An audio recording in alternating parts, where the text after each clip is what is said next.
मध्ये खूप गर्दी होती. आम्ही डोंबिवली स्टेशनलाच उभा राहिलो.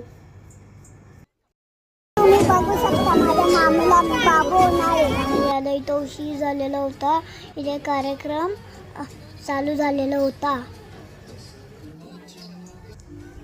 तर आमची भांडूपची मावशी, आमची सोन मावशी, आमचा कुणाल मामा आणि आमची गुड्डू मावशी आणि आमची पालीवाली वेटर ते आमची मावशी.